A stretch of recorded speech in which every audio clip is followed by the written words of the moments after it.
الحمد لله رب العالمين والذي هو قيوم السماوات والأرضين وهو منور أبصار بصائر العارفين بنور المعرفة واليقين وعلى آله وصحبه وحزبه ذوي الاهتداء والدين أما بعد أعوذ بالله من الشيطان الرجيم بسم الله الرحمن الرحيم وإذا لقوا الذين آمنوا قالوا آمنا وإذا خلوا إلى شياطينهم قالوا إنا معكم إنما نحن مستهزئون الله يستهزئ بهم ويمدهم في طغيانهم يعمهون آمنت بالله صدق الله مولانا العظيم وبلغنا رسوله النبي الأمين المتين المكين المعين الكريم ونحن على ذلك لمن الشاهدين والشاكرين والذاكرين والحامدين والحمد لله رب العالمين. آئیے قبل از معروضات میں اور آپ مل کر ساری کائنات کے مرکز عقیدت و محبت مصطفیٰ جان رحمت شمع بزم ہدایت موشہ بزم جنت عرش کی زیب و زینت فرش کی طیب و نصحت مہر جرف نبوت نور عین لطافت گل باغ رسالت سرور کائنات فخر موجودات امام الانبیاء خاتم پیغمبران رسول دو جہاں احمد مجتبی محمد مصطفیٰ ارواحنا فدا صلی اللہ علیہ وسلم کی بارگاہ اقدس میں جی لگا کر درود پاک کی ڈالیاں عقیدت کی تھالیوں میں سجا کر پیش فرمائیں. پڑھیے بابا جلت اللہم صلی وسلم وبارک علی سیدنا محمد وعلی آلہ وصحبہ سیدنا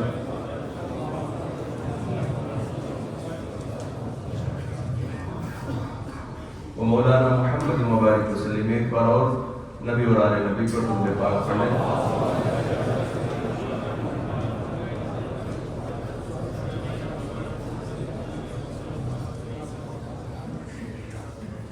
گزشتہ جمعوں کی تمہید کے بعد اب شاید آپ کو امام اہل سنت اعلیٰ حضرت کے یہ اشعار سمجھنے میں آسانی ہو جائے گی، کیونکہ گزشتہ 2 جمعے اور اس سے پہلے کچھ باتیں جو ایمان، کفر اور نفاق اس تعلق سے میں نے ذکر کی، تو ان موٹی موٹی باتوں کو سننے کے بعد اب یہ اشعار آپ کے لیے جلد سمجھ میں آنے والے بن جائیں گے. امام فرماتے ہیں دور حاضر کے حالات کو دیکھ کر اور وہ ساری پیشین گوئیاں جو آقا کونین علیہ السلام نے قرب قیامت کے احوال اور اس دور کے ایمان والوں کے بارے میں، ایمان بچانے والوں کے بارے میں اور ایمان لوٹنے والوں کے بارے میں فرمایا تھا، ان سب کا خلاصہ یوں پیش کر کے کہتے ہیں اور اپنی سوئی ہوئی قوم کو بیدار کرتے ہیں. اعلیٰ حضرت کہتے ہیں سونا جنگل رات اندھیری چھائی بدلی کالی ہے، سونا جنگل رات اندھیری چھائی بدلی کالی ہے، سونے والوں جاگتے رہیو چوروں کی رکھوالی ہے، سونے والوں جاگتے رہیو چوروں کی رکھوالی ہے. یہ کون سونے والے ہیں؟ جاگنے کا اپوزٹ جو سونا ہے وہ سونا نہیں ہے، یہ سونے والے ہیں، یعنی جن کے پاس سونا ہے وہ والے لوگ. تو آپ لوگ ہیں سونے والے، اور سونا جس کے پاس ہوتا ہے اس کے لیے سونا جائز نہیں ہوتا، اسے جاگتے رہنا پڑتا ہے تاکہ وہ سونا محفوظ رہ سکے، وہ بچ سکے. تو سونے والوں جاگتے رہیو، رکھوالی کون کر رہا ہے؟ جب چور رکھوالی کرے تو اب سامان محفوظ کیسے رہ سکتا ہے؟ جب رکھوالے ہی چور بن گئے تو اس صورت میں اب وہ سونا محفوظ نہیں ہوگا، آپ کو خود حفاظت کرنی پڑے گی. آپ رکھوالوں کو رکھوالی کرنے والا اور امانت دار سمجھ کے بے خوف ہو جائیں گے تو جو سونا آپ کے پاس ہے وہ چوری ہو جائے گا. سونا جنگل رات اندھیری چھائی بدلی کالی ہے، سونے والوں جاگتے رہیو چوروں کی رکھوالی ہے. اور چور بھی اتنے ماہر ہیں آنکھ سے کاجل صاف چرا لے. ایسے ماہر چور کہ آنکھ سے کاجل صاف چرانے یا وہ چور بنا کے ہے، تیری گٹھری تاکی ہے اور تو نے نیند نکالی ہے۔ اور یہ سونا بچانے کے لیے، ساتھ میں راستہ ہموار کرنے کے لیے ساتھی کو تلاش کر رہے ہو۔ امام کہتے ہیں ساتھی ساتھی کہہ کے پکارو، ساتھی ہو تو جواب آئے، پھر جھنجلا کر سر دے پٹکوں، چل رہے مولا والی ہے۔ اور یہ دنیا کو میں اور آپ کیا سمجھتے ہیں؟ دنیا کو تو کیا جانے، یہ بس کی گانٹ ہے ہر رفع، صورت دیکھو ظالم کی تو کیسی بھولی بھالی ہے۔ اور ایسا بھولا پن چہرہ بنا کر کے آتے ہیں، پھر اس کے بعد کام کیسے ہیں؟ شہد دکھائے، زہر پلائے، قاتل ڈائن شوہر کش، اس مردار پہ کیا للچانا، دنیا دیکھی بھالی ہے۔ اس مردار پہ کیا للچانا، دنیا دیکھی بھالی ہے۔ اور وہ تو نہایت سستا سودا بیچ رہے ہیں جنت کا، وہ تو نہایت سستا سودا بیچ رہے ہیں جنت کا۔ ہم مفلس کیا مول چکائیں، اپنا ہاتھ ہی خالی ہے۔ مولا تیرے عفو و کرم ہو میرے گواہ صفائی کے، ورنہ رضا سے چور پہ تیری ڈگری تو اقبالی ہے۔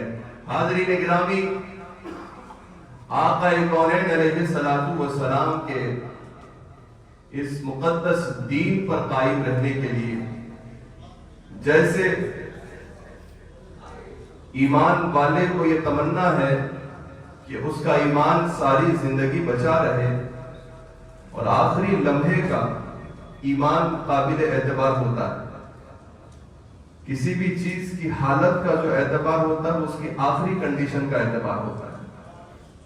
آدمی یہ خواہش کرے کہ میں آخری وقت تک مومن و مسلمان رہوں، تو اسے ساری زندگی اپنے ایمان کو سنبھالنا پڑتا ہے، تب اس کا آخری مرحلہ نجات کے ساتھ طے ہوتا ہے۔ اسی لیے فرمایا گیا الاعتبار بالخواتیم، خاتمے کا اعتبار ہوتا ہے کہ اس کا لاسٹ پوائنٹ کیا تھا، وہ کس حال میں دنیا سے گیا۔ تو آخری لمحہ سجانے اور سنوارنے کے لیے شروع وقت سے اپنے آپ کی حفاظت کرنی ضروری ہوتی ہے، تاکہ وہ آخری لمحہ محفوظ ہو سکے۔ تو حاضرین گرامی، آقا کونین علیہ السلام پر منزل کتاب اللہ کا یہ مقدس قرآن کہتا ہے، نفاق والے کیا کرتے ہیں؟ جب ایمان والوں سے ملے تو کہتے ہیں ہم ایمان والے ہیں، جب اپنے شیطانوں کے پاس جائیں تو کہتے ہیں ہم تمہارے ساتھ ہیں، اور پھر کہتے ہیں کہ ہم ان مومنوں کے ساتھ ٹھٹا کر رہے تھے، ان کے ساتھ مذاق کر رہے تھے۔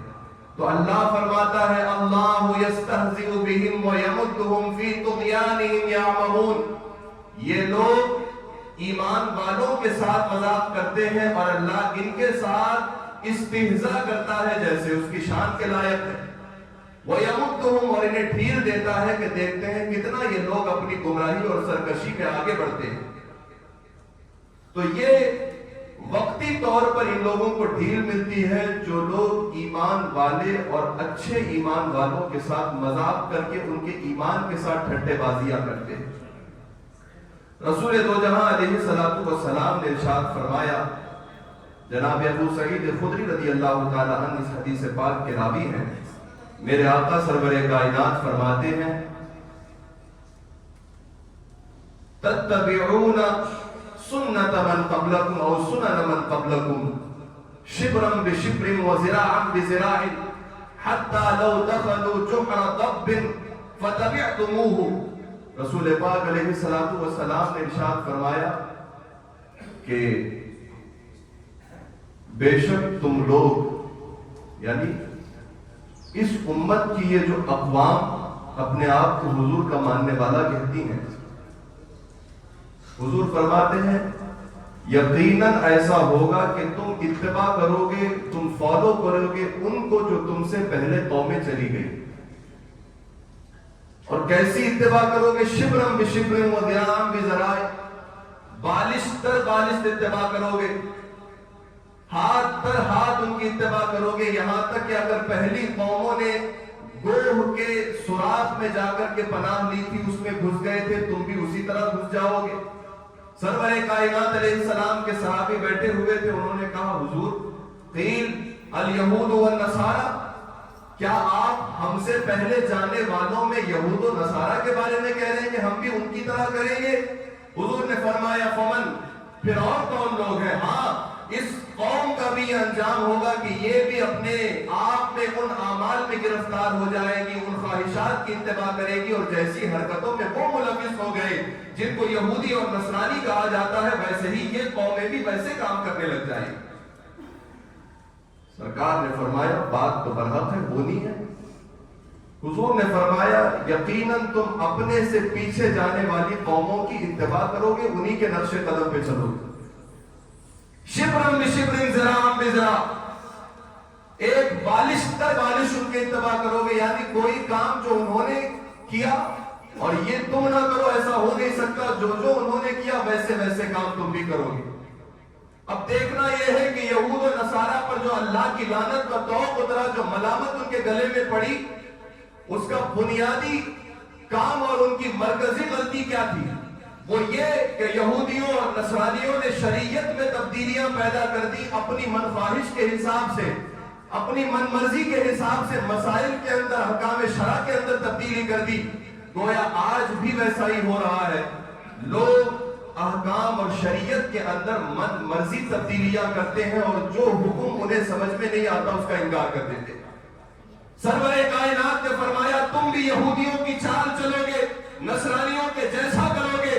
یہود اور نصارہ اپنی خواہشات کو فرسٹ پریفرنس دیتے تھے، آج بھی لوگ جیسے جیسے دنیاوی لٹریچرز پڑھ کر کے دین کا تقابل کرنے بیٹھ گئے، یا نت نئے لوگوں سے چند نئی باتیں سیکھ کر 1400 سال پرانی قدیم کتابوں کو دستاویز سمجھ کر فائلوں کی دو دفتیوں کے درمیان سمیٹ کر کنارے کر دیا، ان کی فکر یہ بن گئی کہ اب جو نئی چیزیں تحقیق میں آ رہی ہیں اس کو مانو، یہ تو پرانی بات ہو گئی جو اسلام بتا رہا۔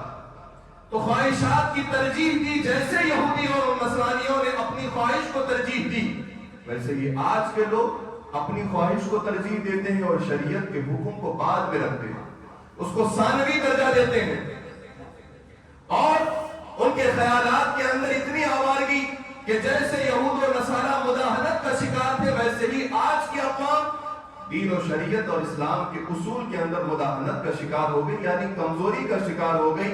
ہر معاملے میں چلتا لیوا والا مسئلہ ہو گیا کہ ہاں ٹھیک ہے۔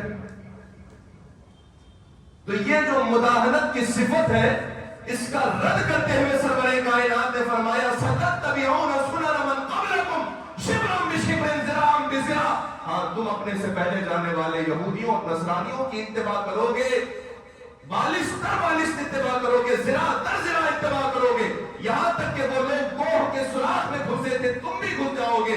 حضور پاک علیہ السلام نے فرمایا وہ زمانہ ایسا خطرناک زمانہ ہوگا، یاتی علی الناس زمان الصابر علی الحق کالآخذ الجمرۃ علی یدی و بیدی کما قال النبی علیہ السلام۔ حضور فرماتے ہیں لوگوں پر وہ ایسا زمانہ آئے گا جس زمانے کے اندر حق پر قائم رہنے والے کی مثال ایسے ہوگی کہ گویا وہ اپنے ہاتھ میں جلتا ہوا انگارہ پکڑے ہوئے۔ کس کی مثال؟ دین پر قائم رہنے والے کی۔ کس کی مثال؟ اپنے آپ کو سچا مومن کہلانے والے کی۔ کس کی مثال؟ اپنے آپ کو رسول اللہ کی سنتوں کا پابند رکھنے والے کی۔ اس کی مثال حضور نے خود فرمایا دے کر کے جیسے آدمی جلتا ہوا انگارہ اپنے ہاتھ میں رکھ لے تو کتنی دیر سنبھال پائے؟ کتنا انسان طاقتور ہو لیکن ہاتھ میں اس کے جلتا ہوا انگارہ آپ رکھ دیں گے، کچھ وقت کے بعد وہ ہاتھ سے انگارہ اس کے پورے ہاتھ کے کودے کو جلا کر نیچے سے نکلنے لگ جائے۔ یہ اس کی سختی اور شدت کی طرف اشارہ کر کے رسول اللہ نے فرمایا وہ زمانہ اتنا شدت اور اتنا سخت ہوگا کہ اس زمانے کے اندر اپنا ایمان بچانا ایسے ہی ہو جائے گا جیسے کسی کو آپ یہ کام دے دو کہ تم انگارہ اٹھا کر اپنے ہاتھ میں پکڑ لو، تو وہ پکڑنے کے لیے تیار نہیں ہوگا۔ ایسے ہی اس زمانے میں ایمان بچانے والوں کی تعداد بہت تھوڑی رہ جائے گی۔ ایمان رکھنا کمال کی بات ہے تو ایمان کو ہر وقت سنبھالنا اس سے بڑے کمال کی بات ہے۔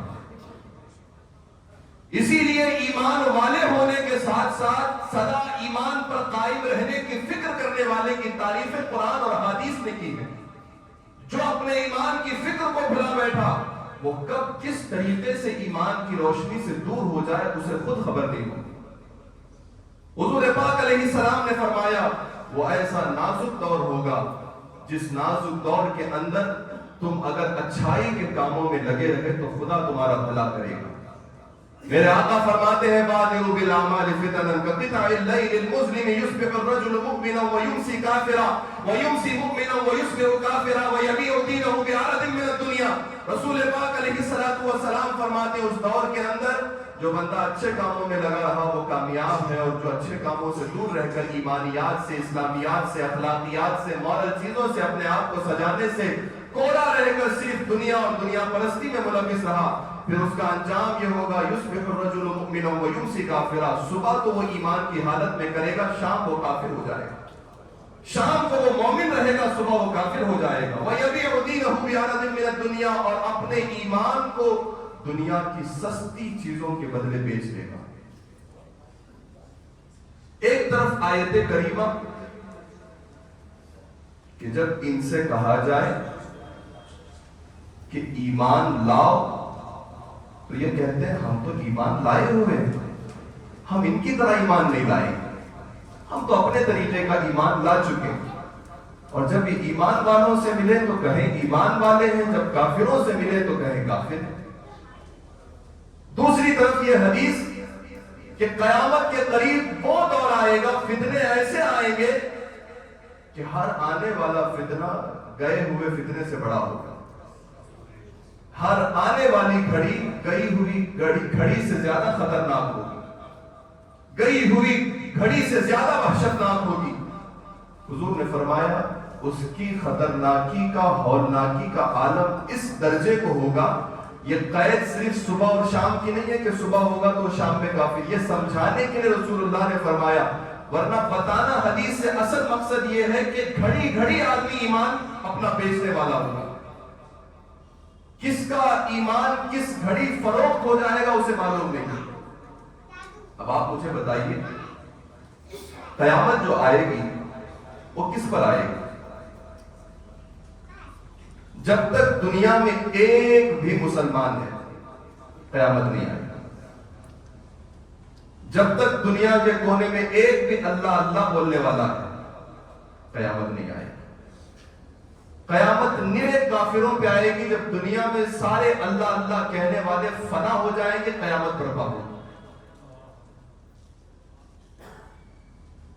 اب لوگ تو دیکھیے ریسرچ اور تحقیق گوگل کی کہہ رہی ہے دنیا میں سب سے تیزی سے پھیلنے والا مذہب اسلام ہے، کرسچینٹی چھوڑ کر کے لوگ مسلمان ہو رہے ہیں، یہودیت چھوڑ کر کے لوگ مسلمان ہو رہے ہیں، بت پرستی چھوڑ کر کے لوگ توحید کی طرف آ رہے ہیں۔ دنیا میں سب سے تیزی سے پھیلنے والا دھرم مذہب اسلام ہے۔ ایک طرف قیامت یہ بولتی ہے کہ جب تک اللہ اللہ کہنے والے ہیں قیامت نہیں آئے گی، زمین کی حقیقت یہ بول رہی ہے کہ اسلام بڑھ رہا ہے، تو جب اسلام بڑھ رہا ہے تو قیامت اور ایکسٹینڈ ہو رہی ہوگی، ظاہر سی بات ہے۔ لیکن دوسری طرف یہ سمجھنے کی ضرورت ہے کہ حضور نے جو فرمایا يذهب الصالحون الاول فالاول فتبقى حسالة كحسالة الشعير والتمر، سرور کائنات فرماتے ہیں اچھے لوگ دنیا سے رخصت ہو جائیں گے، جن کے پاس ایمان کی صالحیت اعمال کا نور ہوگا وہ چلتے چلے جائیں گے، ایک ایک کر کے پہلے پہلے نکلتے جائیں گے، بچے گا کون؟ تبقى حسالة كحسالة الشعير والتمر لا يبالهم الله بالة۔ اللہ تبارک و تعالیٰ کو اس زمانے کے ایسے لوگ جو بچے ہوں گے جن کی مثال رسول اللہ دیتے ہوئے فرما رہے ہیں کہ وہ لوگ ایسے ہوں گے جیسے کھجور اور جو کے آٹے کا بھوسا، کھجور اور جو کے آٹے کے بھوسے کی جیسی کوئی اہمیت نہیں ہوتی ہے، ویسے لوگ باقی رہیں گے۔ اللہ کے حبیب فرماتے ہیں اور اللہ کو ان لوگوں کی کوئی پرواہ نہیں ہوتی۔ جب اللہ کو ہی پرواہ نہیں ہے تو پھر ہمارا والی اور وارث کون ہوگا؟ آپ سوچیے ایک لمحے کے، جب اللہ کو ان لوگوں کی پرواہ ہی نہیں ہے جو ہے، تو پھر ہمارا والی اور وارث کون ہے؟ اسی لیے حضور نے فرمایا جب قوم کے درمیان خیانت عام ہو جائے گی تو اللہ ان پر ذلت مسلط کر دے گا۔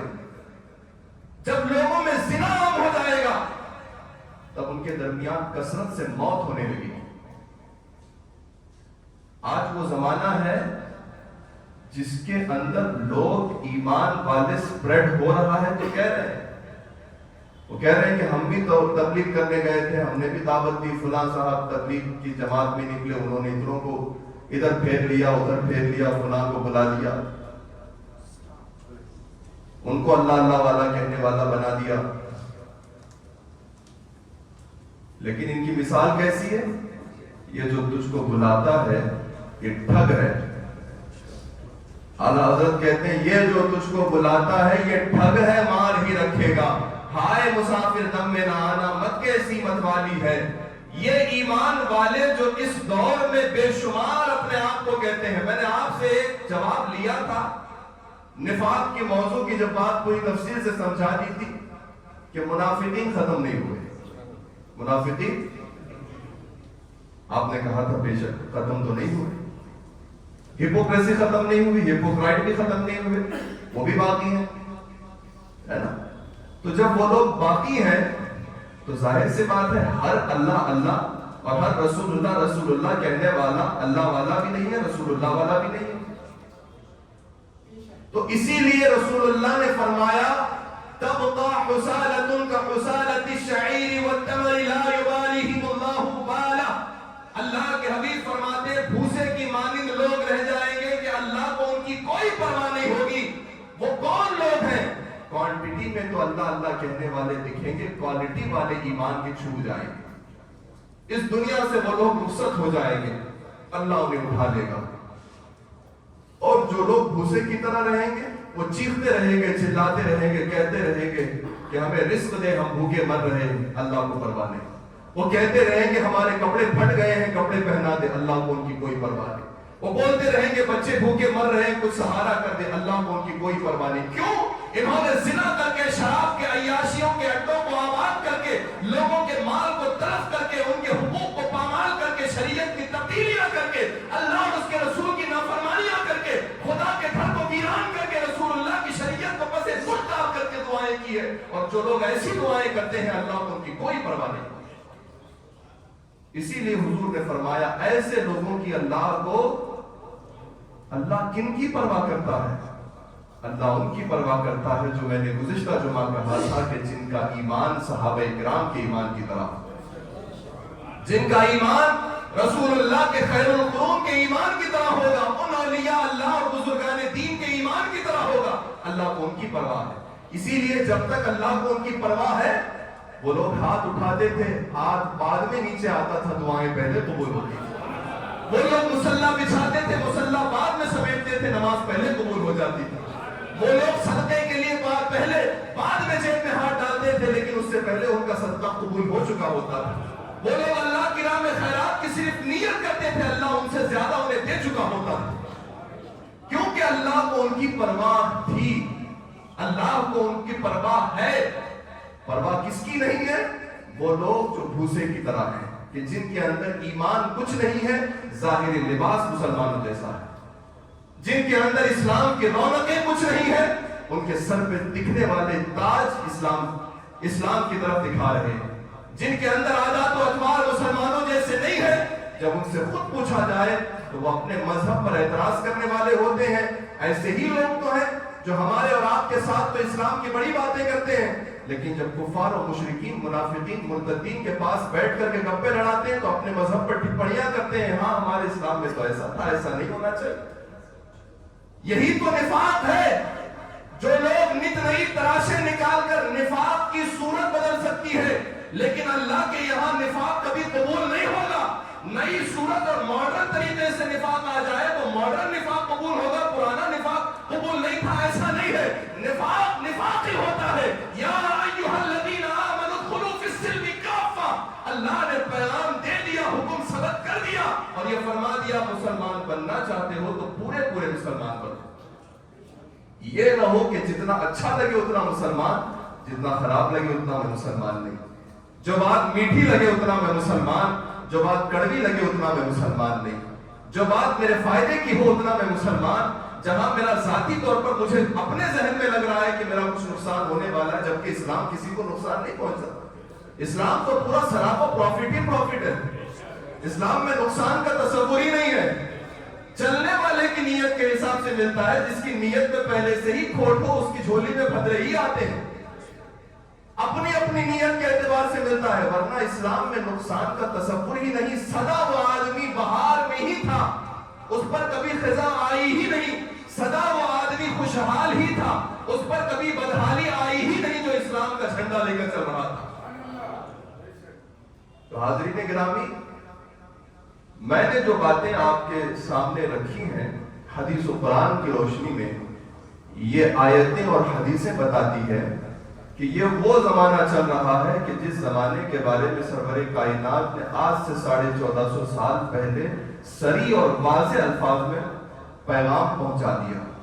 اور آج کے دور کے اندر ایک بہت بڑی بلا اسلام کا کمپیریزن جب لوگ اپنی طاقت اور اپنی صلاحیت سے, نئی تحقیقات سے اور ریسرچ سے کرتے ہیں, نئے نئے سائنٹسٹوں کی تحقیق سے, یا پرانے بنائے ہوئے اصول اور ضابطوں سے کہ فلاں سائنسدان نے یہ اصول دیے تھے, اس اصول کے لحاظ سے ہم کمپیئر کر رہے ہیں. تو یہ جو کمپیریزن ہے سائنسی, جس طریقے سے نفاق کا ایک پہلو میں نے بتایا, اسی نفاق کی طرف لے جانے والا ایک راستہ ہے سائنسی مسلمان بننا. آدمی مسلمان تو ہے لیکن وہ سائنسی مسلمان ہے. جتنی بات اسے سائنس کے ذریعے سے عقل میں آئے گی وہ اتنا اسلام کو ٹیلی کر کے مانے گا. اور جہاں اس کا دماغ سائنس کے ذریعے سے کہے گا کہ نہیں سائنس تو یہ نہیں بتا رہی, اسلام یہ کہہ رہا ہے. سائنس تو کہتی ہے کہ ہاں رسول اللہ جو گئے تھے عرش پر وہ تو لامکاں ہے, اور ابھی تک سائنس نے کوئی ایسی تحقیق نہیں کی ہے کہ جہاں تک انسان ایسے جا سکتا ہو, لہٰذا میری عقل اس کو نہیں مانتی, کیونکہ تحقیق ابھی تک نہیں ہو پائی. جبکہ بعض سائنسدانوں نے بلیک ہول کا ایک تصور اور کانسیپٹ دیا ہے کہ بلیک ہول کیا ہے, اس کی ریسرچ ابھی تک معلوم نہیں ہو پائی. ہاں لیکن اس کے ذریعے سے جا سکتی ہے. تو سول ہی اس کا ایک راستہ ہے کہ آدمی روح کے ذریعے سے وہ راستہ طے کر سکتا ہے. اب ان تحقیقات کے ذریعے سے جو مسلمان بن رہا ہے وہ کس حد تک مسلمان ہے؟ وہ صرف اسی حد تک مسلمان ہے جہاں تک اس کی سائنس اور اس کی لاجیکل چیزیں اسے سمجھ میں آ رہی. اور اسلام لاجیکلی طور پر سمجھ میں آنے کے بعد بننے والے کا نام مسلمان نہیں ہوتا, چاہے سمجھ میں آئے یا نہ آئے. اپنا ایمان اور اپنا دل دماغ اللہ اور اس کے رسول کے حکم کے آگے جھکا دینے والے کو مسلمان کہتے ہیں. کیونکہ اخیر میں انسان وہی نتیجے پر پہنچتا ہے کہ جس کا نتیجہ رسول پاک علیہ السلام نے 1450 سال پہلے دے دیا. اسلام نے جو تصورات بہت پہلے دے دیے, ریسرچ تو بعد میں آ رہی. سائنسی مسلمان بننے والوں کو ایک لمحے کے لیے ٹھہر کر غور و خوض کرنا چاہیے کہ تحقیق تو اب آ رہی ہے, تحقیق تو اب جدید طریقے سے آ رہی ہے. اسلام تو اب نہیں آیا, اسلام تو شروع دنیا سے ہے. ہاں اس کی تجدید ہوئی, اس کی بنیاد کی شاخیں مضبوط کی پیغمبر اعظم علیہ السلام. ایک خدا کی دعوت تھی, دعوت تو پہلے سے چل رہی تھی, لیکن جب زمانہ مصطفیٰ کریم علیہ السلام کا آیا, کتاب منزل قرآن عظیم علیہ السلام, قرآن عظیم جو رسول پاک علیہ السلام پر نازل ہوئی, وہ اپنے بارے میں خود کہتے ہیں تبیانا لکل شیء, میں ہر چیز کا بریفلی بیان اپنے اندر رکھتی ہوں.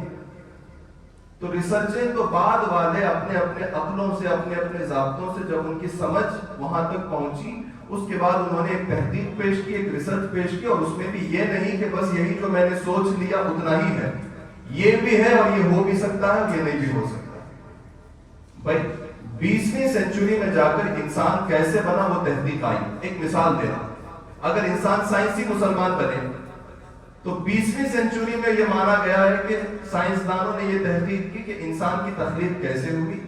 انسان ایک نطفہ تھا, وہ نطفے سے عورت کے رحم میں گیا, وہ رحم نطفے سے گوشت کا لوتھڑا بنا, خون کی پھٹک بنی، اس کے بعد ہڈیاں آئی، ہڈیوں پہ گوشت چڑھا، گوشت کے بعد اس کی نئی شکل بنی،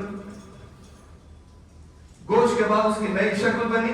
اور پھر اس تحقیق کو جب 20ویں سینچری میں پیش کیا گیا تو کیا اس سے پہلے یہ جو ماننے والے تھے تو یہ کہیں گے کہ ہاں اس سے پہلے جتنے لوگوں نے انسان کی تخلیق کو مانا ہوگا وہ اس طریقے سے نہیں مانا ہے، تو میں اس دور کا مسلمان نہیں ہوں، وہ لوگ جاہل والے مسلمان تھے، میں اب اس تحقیق کو ماننے کے بعد مسلمان ہوں تو کیا میرا ایمان کامل ہوگا؟ نہیں، بلکہ قرآن کو ماننے والا ہوتا تو وہ ہر دور کا کامل مسلمان کہلاتا. اس وجہ سے کہ 1450 سال پہلے سورہ مومنون کے اندر اللہ نے وہی قاعدہ رسول پاک کو بتایا کہ انسان کیسے تخلیق ہوا ہے، اور اللہ کے حبیب علیہ الصلوۃ والسلام پر منزل قرآن کہتا ہے فَخَلَقْنَا النُّطْفَةَ مُضْغَةً فَخَلَقْنَا الْعَلَقَةَ مُضْغَةً فَخَلَقْنَا الْمُضْغَةَ عِظَامًا فَكَسَوْنَاهُ لَحْمًا.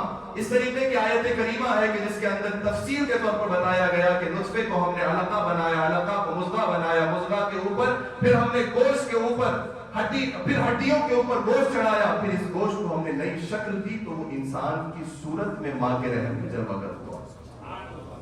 اگر وہ مسلمان پکا ہوتا تو صدا کا مسلمان ہوتا، اسے محتاجگی نہیں ہوتی کہ 20ویں سینچری کی تحقیق آنے کے بعد اس کا ایمان پکا ہوتا. اگر وہ قرآن اور اللہ کے حبیب علیہ السلام پر ایمان لانے والا ہوتا تو اس کی تحقیق تو صدا کی تحقیق ہوتی کہ قرآن نے ساری چیزوں کا بیان دے دیا. قرآن کی آیت اتنی مختصر ہوتی ہے لیکن اس مختصر آیت کریمہ کے اندر اتنی تفصیل سے بیان ہوتا ہے کہ جتنا آدمی اس سے اپنے علم کا حصہ نکالنا چاہے یہ اس کی بساط ہے. اسی لیے قرآن ہمیشہ کے لیے تازہ رہنے والی کتاب ہے، قرآن پر کبھی غبار نہیں چڑھے گا.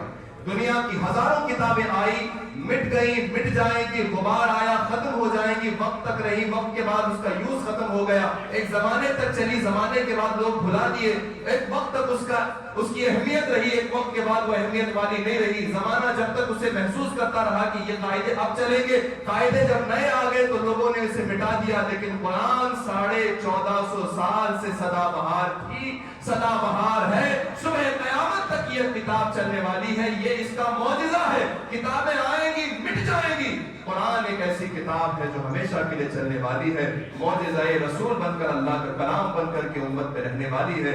تو ایمان والے بنے تو اللہ اور اس کے رسول پر ویسے ایمان والے بنے کہ جیسا ایمان قرآن ہم سے چاہتا ہے، رسول اللہ چاہتے ہیں. اور مثال کے طور پر صحابہ کی، تابعین کی، اتباع تابعین کی اور اس کے مقدس نیک بندوں کی کہ جن کو اولیاء اللہ اور علماء ربانیین کہا جاتا ہے، ان کے نقش قدم پہ قائم رہیں گے تو انشاءاللہ کامیاب رہیں گے. اللہ تبارک و تعالی ہم سب کو کہنے سننے سے زیادہ عمل کرنے کی توفیق عطا فرمائے. دونوں جہاں کی عزتیں اللہ تعالی ہماری جھولی میں عطا فرمائے. سورہ مومنون کی وہ آیت کیا تاکہ میں اسے پورا پڑھ دوں.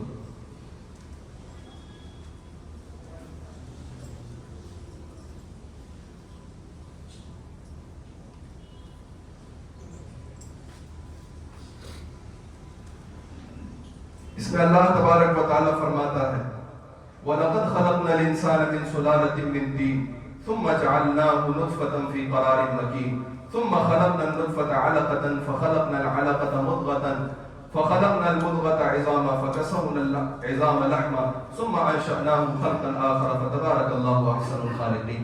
اللہ تعالیٰ نے اس کے اندر پوری واضح طور پر انسان کی تخلیق کا بیان یہ سورہ مومنون کی آیت نمبر 11، 12 اور 13 ہے.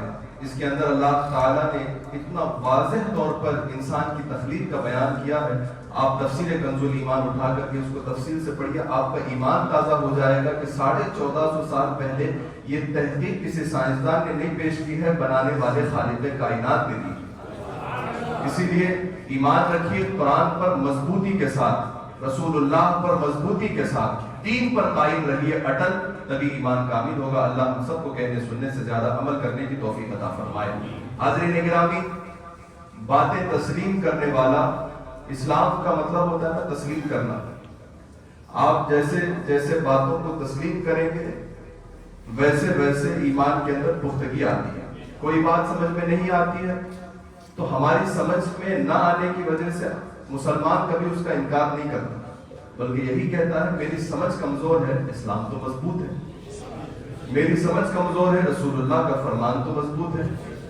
لہذا جو باتیں آپ تک پہنچے نفس پر بھلے بھاری پڑے لیکن اس کو قبول کر کے اس پر ڈٹ جائیں تو ایمان محفوظ ہو جائے گا.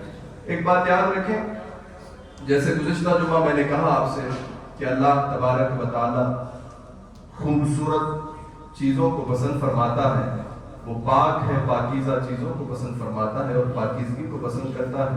وہ اچھا ہے, ستھرا ہے, وہ حسین ہے, جمیل ہے, اللہ میں کوئی عیب نہیں ہے. تو وہ ان بندوں کو اپنے قریب رکھتا ہے کہ جن کے مزاج کے اندر پاکیزگی ہوتی ہے. اب دیکھیں کتنے عیب کی بات ہے کہ مسجد میں 300-400 ٹوپیاں آئیں اور اس میں سے 50-60 ٹوپیاں رہ جائیں تو باقی ٹوپیاں کہاں جائیں؟ تو یہ مسجد کی امانت میں خیانت ہوئی ہے نا. تو یہ مسجد کے اندر ایک ٹوپیاں بڑی تعداد میں لا کر رکھی گئی تھی, اب وہ غائب ہو گئی. ہو سکتا ہے کچھ لوگ بھول کر کے پہن کے گئے ہوں, ہمارا حسن زن ہے. کچھ لوگ بھول کے گئے ہوں تو بھولنے کے بعد یہ تو نہیں ہوتا کہ پورا ہی بھول جائے, پھر جب وہ یاد آ جائے تو انہیں آ جانا چاہیے, لا کر کے امانت مسجد کے حوالے کر دینی چاہیے. لیکن نہیں کی گئی. بہرحال مسجد میں نئی ٹوپیاں آئی ہیں اور پہلے والے سے بہترین آئی ہیں, تو اب اس پر تو نام بھی لکھ دیا گیا ہے مسجد فاروق, تاکہ آدمی ویسے بھی نہ بھولے. اسے اگر بھولنا بھی چاہ رہا ہو تو نام دیکھے تو خیال آ جائے مسجد سے لایا تھا, لے جا کے رکھنا پڑے گا. تو اسی لیے اب نئی ٹوپیاں آئی ہیں. آپ حضرات جب اس کو پہنتے ہیں تو پہننے کے بعد یہ مسجد کی امانت سمجھ کر کے جہاں سے اٹھائی ہے وہیں لے جا کر رکھ کر کے جائیں, اور کوشش کریں کہ مسجد کی ٹوپی آپ کو پہننے کی نوبت ہی نہ آئے, آپ خود پہن کر کے آئیے. لیکن اگر ایسا ہے کہ آپ خالی سر آئے ہیں اور آپ نے مسجد کی ٹوپی استعمال کر لی ہے تو اس کو اسی جگہ پر پہنچا کر کے جائیں تاکہ یہاں کی چیزوں میں کمی نہ آئے, ہے نا. تو انشاءاللہ اس پر عمل کیجئے. جو چیز جہاں سے اٹھاتے ہیں وہاں پر اس کو پہنچا کر کے, صرف مسجد تک ہی نہیں, جب بھی جہاں بھی کوئی چیز آپ نے کسی کی لی ہے امانت کے طور پر, اس میں خیانت نہ کیجیے. امانت دار آدمی اللہ کے نزدیک عزت دار ہونا چاہیے. عزت دار بنیے. اللہ تعالیٰ ہم سب کو کہنے سننے سے زیادہ عمل کی توفیق دے, دونوں جہاں کی عزتیں دے. وما توفیقی الا باللہ, وآخر دعوانا الحمدللہ. جن احباب نے سنتیں ادا کی وہ سنتیں ادا